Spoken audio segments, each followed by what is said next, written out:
लिया जी कि अभी 14 पीटी की परीक्षा रद्द हो जाएगी, ठीक है, हमारी डिमांड मान लिया आपने, लेकिन उसके बावजूद भी तो हम कंपनसेशन के हकदार होते हैं, क्योंकि हम मानसिक तौर पर, आर्थिक तौर पर, शारीरिक तौर पर परेशान हुए हैं, मेंटली टॉर्चर हुए हैं। आपने हमारा फॉर्म भरने का पैसा लिया है, आपने हमारा वक्त लिया है, हमने ट्यूशन, कोचिंग, नोटबुक में पैसे खर्च किए हैं। ये कंपनसेशन का मॉडल विकसित हो। जब मैं ये चिट्ठी आपको दिखा रहा हूं तब इसमें मुख्यमंत्री सचिवालय का स्टाम्प लगा है।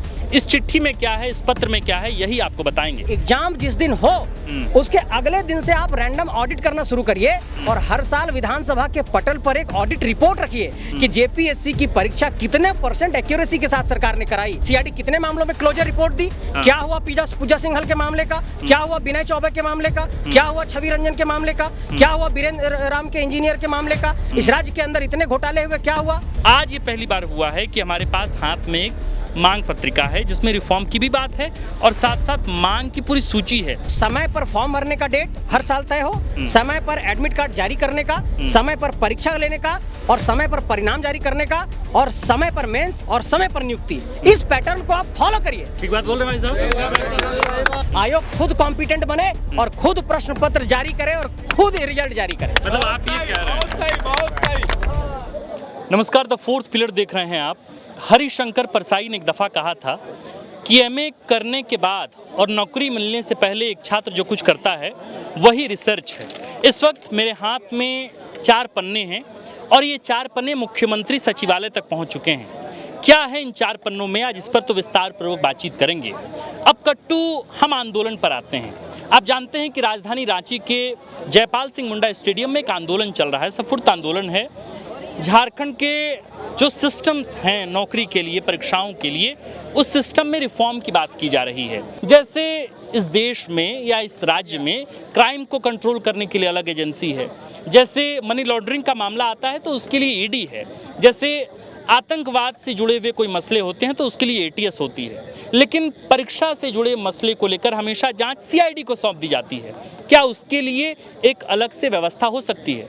ज़रूरी नहीं है दोस्तों कि हर वीडियो जिसमें बहुत ज़्यादा चिल्लम चिल्ली हो, जिसमें बहुत सी भावनात्मक बातें हों, सिर्फ वही वीडियो चलनी चाहिए। वीडियो इसलिए आप इसको देखिए क्योंकि इसमें बहुत तथ्यपूर्वक एक एक बिंदुवार तरीके से हम बात करेंगे कि झारखंड के 25 वर्षों के अब तक के सिस्टम में जो बदलाव हो, उस बदलाव की शुरुआत कैसे हो सकती है। हमारे साथ संजय जी हैं, आज सुनेता हैं। आप जानते हैं बहुत लोग, मतलब हम तो पत्रकार, बतौर पत्रकार इनको जानते थे, अब इनके जो लोग चाहने वाले हैं, समर्थक हैं, इन्हें नेता के तौर पर जानते हैं। अभ्यर्थी भी हूँ और अभ्यर्थी भी हैं आप। तो अलग अलग ताल्लुकात है, एक इंसान का अलग अलग इंट्रोडक्शन है। संजय जी, सबसे पहले तो बहुत बधाई आपको। शुक्रिया, जोहार फोर्थ पिलर के तमाम दर्शकों को। ये 3/8/26 आज आज की, मतलब आज की ही बात है और इस पे जब मैं ये चिट्ठी आपको दिखा रहा हूँ तब इसमें मुख्यमंत्री सचिवालय का स्टाम्प लगा है। इस चिट्ठी में क्या है, इस पत्र में क्या है, यही आपको बताएंगे। क्या है भाई साहब इस चिट्ठी में? सबसे पहले देखिए, सबसे पहली बात तो ये है कि जब हम कंप्लीट रिफॉर्म की मांग कर रहे हैं तो जब आप पूरे झारखंड निर्माण से अब तक का इतिहास का पन्ना पलटते हैं तो ये मसला ये दिखाई पड़ता है कि ये इंस्टीट्यूशनल डिग्रेडेशन का मसला है, ये सांस्थानिक विघटन का मसला है। तो जब संस्थाएं विघटित हो गई हैं और उसके अंदर की जो नैतिकता है, उसके अंदर की पारदर्शिता जो है वो लगातार सवालों के घेरे में है, तो हम इसको रिपीटेशन ऑफ मिस्टेक्स नहीं कह सकते हैं, हम इसको रिपीटेशन ऑफ क्राइम कह सकते हैं। क्यों? क्योंकि आप लगातार पारदर्शिता को कटघरे में खड़ा कर रहे हैं, आप लगातार पेपर को बेच रहे हैं और परीक्षाओं में सेटिंग गेटिंग कर रहे हैं। अब आप देखिए कि जिस तरीके से मनी लॉन्ड्रिंग का मामला होता है तो वो पीएमएलए का मामला बनता है, ठीक है, इन्फोर्समेंट डायरेक्टरेट है, इनकम टैक्स का बड़ा मामला बनता है तो इनकम टैक्स अपना डिपार्टमेंट है। अगर कहीं पर प्रधानमंत्री का विजिट होगा तो बहुत चाक चौबंद सुरक्षा व्यवस्था है, उसके बावजूद भी एसपीजी 4 बार चेक करती है। हमारा कहना है कि करोड़ों अभ्यर्थी परीक्षा लिख रहे हैं हर साल और 25 सालों से बार बार एक ही चीज हो रही है और आप कह रहे हैं कि हम सीआईडी को जांच सौंप दे रहे हैं। सीआईडी तो आपकी ही एजेंसी है। अब जिस सरकार ने परीक्षा को कंडक्ट कराया, जिस सरकार ने एक दागी एजेंसी को टेंडर दिया, जिस सरकार ने परीक्षा को सेटिंग गेटिंग को एक सिंडिकेट के माध्यम से पूर्ण रूप दे दिया, उसी सरकार की सीआईडी पर भरोसा हम कैसे करें? तो हमारा कहना है कि आप एक ऐसी ऑटोनोमस बॉडी डेवलप करिए जो इस राज्य के अंदर जो परीक्षा हो रही है उसकी अकाउंटेबिलिटी और उसकी ट्रांसपेरेंसी को तय करें। मतलब अब आप ये कह रहे हैं कि एक संस्था ऐसी बने राज्य में जो जेपीएससी जेएसएससी के द्वारा ली जाने वाली परीक्षाओं को उसकी ऑडिटिंग का काम करे, उस पर नियंत्रण रखे, उस पर नजर रखे कि कहीं कोई गड़बड़ियां ना हो जाए। हाँ, लेकिन इसका मॉडल जब आप कहेंगे कि ये कितना सक्सेसफुल मॉडल है, तो उस पर मैं एग्जांपल देना चाहूंगा। जैसे मैं चाहता हूं कि झारखंड में के जो हमारे ब्यूरोक्रेट्स हैं वो थोड़ा रिसर्च करें। जैसे यूपीएससी जब अपनी परीक्षा कराती है तो प्रश्न खुद तय करती है और परिणाम खुद जारी करती है। नेशनल टेस्टिंग एजेंसी इस देश के अंदर है, जो नीट का पेपर लीक हुआ।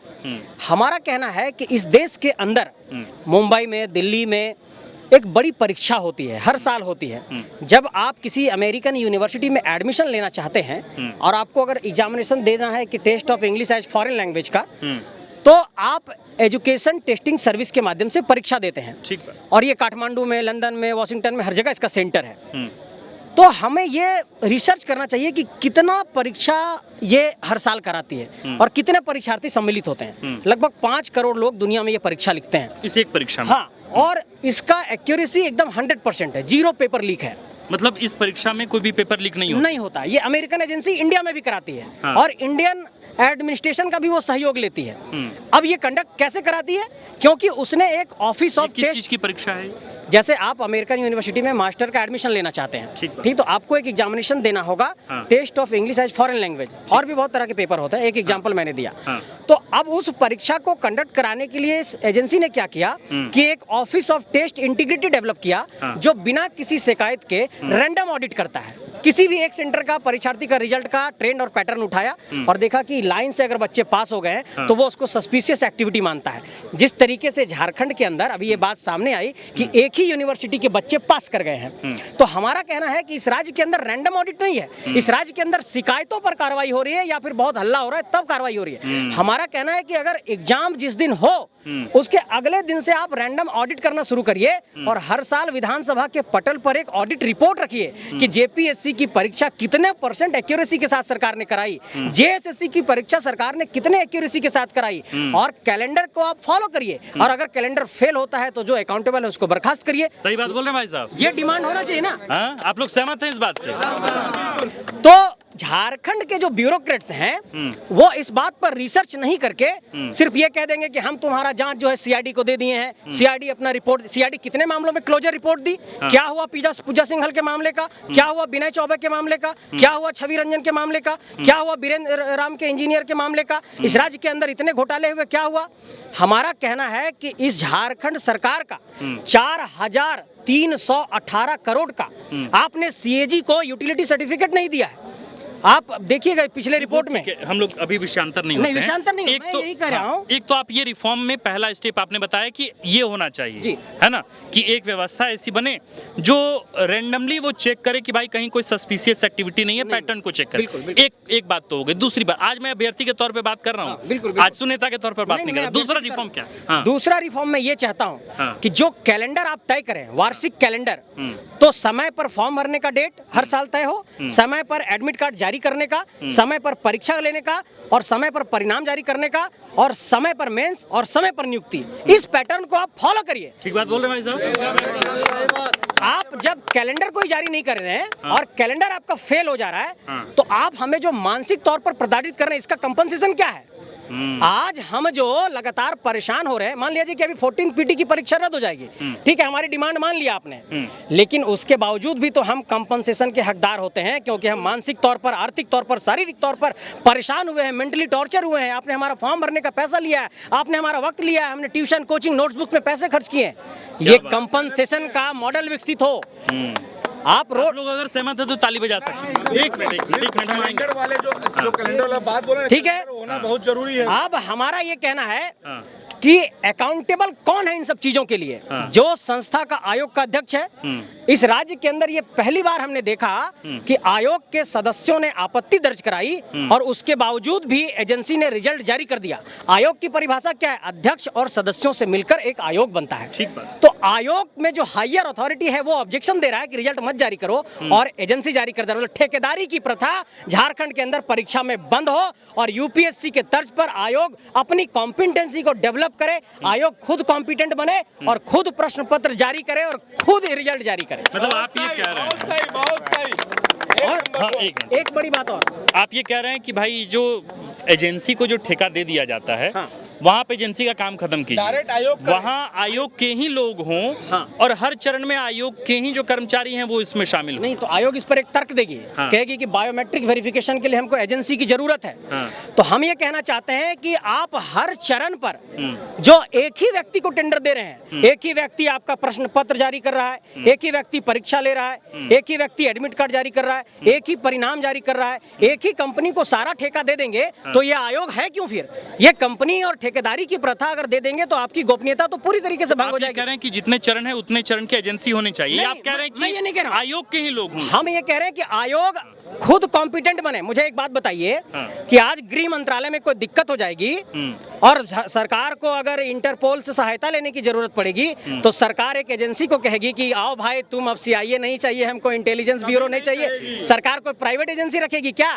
तो जब हम आतंकवाद पर काम करने के लिए सरकार में ATS डेवलप कर सकते हैं, आप झारखंड में करप्शन के लिए काम करने के लिए ACB को डेवलप कर सकते हैं, तो हमारा कहना यह है कि जब पुलिस व्यवस्था में आप पूरी तरीके से आंतरिक तौर पर गृह मंत्रालय काम करता है तो परीक्षा की व्यवस्था में आप क्यों ठेकेदारी को लाना चाहते हैं? आपकी क्षमता कहाँ है? अपनी क्षमता विकसित करिए। जो भी IAS लगता है, जो भी ब्यूरोक्रेट्स लगता है, जो व्यवस्था विकसित करना पड़े, जो व्यवस्था का अध्ययन करना पड़े आपको। ये तो 3 रिफॉर्म की हमने बात की। एक लास्ट रिफॉर्म जल्दी से इसको अगर हम लोग खत्म करना चाहे तो एक लास्ट रिफॉर्म जिसकी बात आप, और बहुत महत्वपूर्ण अगर कोई रिफॉर्म हो। देखिए, बहुत महत्वपूर्ण ये है कि झारखंड के अंदर जो एजेंसियों का ट्रैक रिकॉर्ड रहा है वो हमेशा करप्शन का रहा है।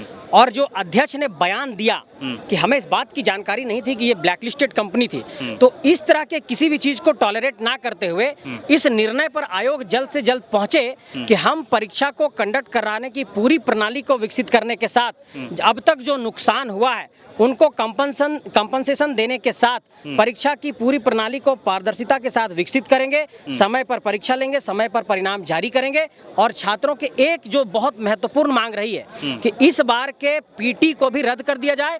और अभी इससे पहले एक बड़ा डिमांड आया कि 11 से 13 JPSC का कॉपी दिखाइए, आपने नहीं दिखाया तो कट ऑफ आप जारी नहीं करते हैं, आप कट ऑफ जारी करिए। और दूसरी बात कि हमको वेबसाइट पर ये अधिकार दीजिए रोल नंबर डाल करके देखने का कि हमारा कितना मार्क्स आया। ये अधिकार तो हमें होना चाहिए ना, ये अधिकार तो होना चाहिए। हमने परीक्षा दिया तो आप मैट्रिक इंटर में कह रहे हैं कि भाई रोल नंबर डालो तुम्हारा रिजल्ट दिख जाएगा।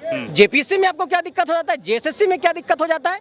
एक व्यक्ति अभय तिवारी मार्केटिंग मैनेजर होकर के और BSO बन जाता है और 5 परीक्षाओं में पास करता है और वो सेकंड टॉपर बन जाता है। ये चमत्कार तो झारखंड के अंदर ही हो सकता है। तो इन सब सारी चीजों पर सरकार लगाम लगा और सरकार ने कन्फेस कर लिया है, सरकार ने स्वीकार कर लिया है कि गलती हुई है। सरकार को एक्सेप्ट करना चाहिए और बड़ा दिल दिखाते हुए ये जो हम कंप्लीट रिफॉर्म की बात कर रहे हैं उस पर सरकार काम करे। और हम लोग तब तक नहीं उठेंगे जब तक ये आंदोलन हम लोग जीत नहीं जाएंगे। तो आप यहाँ आजसू की तरफ से हैं कि अभ्यर्थी की तरफ से? अभ्यर्थी हूँ और सोने बोलेंगे तो यहीं आज रात में सोने वाला हूँ। क्या बात है। तो एक बार जोरदार ताली हो जाए भाई साहब, क्योंकि रिफॉर्म की जो बात है, मैं आपको बताऊं कि जिस दिन से इस आंदोलन की शुरुआत हुई है, मैं बिल्कुल पहले दिन से, जब इस देश के नेशनल मीडिया की नींद नहीं खुली थी, तब से हम और आबादी मैदान से इसको कवर कर रहे हैं। लेकिन एक बात जो बार बार खलती रही वो ये कि डिमांड में क्लैरिटी नहीं थी, बच्चे क्या चाहते हैं। यानी कि 10 बच्चों से बात की जाए तो 10 लोगों की अपनी एक शिकायत थी। कुल मिलाकर एक संगठित बात नहीं सामने आ रही थी कि भाई रिफॉर्म हो तो कैसे हो, सिर्फ रिफॉर्म शब्द के उच्चारण भर से ही रिफॉर्म नहीं होगा। आज ये पहली बार हुआ है कि हमारे पास हाथ में एक मांग पत्रिका है जिसमें रिफॉर्म की भी बात है और साथ साथ मांग की पूरी सूची है। अगर आप दर्शक हमें कमेंट कर बताएंगे कि आप इस पूरे मांग सूची को और रिफॉर्म की इस पूरी व्यवस्था को पढ़ना समझना चाहते हैं तो मैं इसकी पूरी PDF कॉपी कमेंट बॉक्स में लगा दूंगा। बाकी आप इस बातचीत को कैसे देखते हैं, आप संजय जी की बात से कितने सहमत हैं, कहाँ सहमत हैं, ये हमें कमेंट करके बताते रहिएगा। बाकी आप देखते रहिए द फोर्थ पिलर। हमारा नाम आकाश आनंद है, कैमरे के पीछे हैं मनीष और कौशल। शुक्रिया।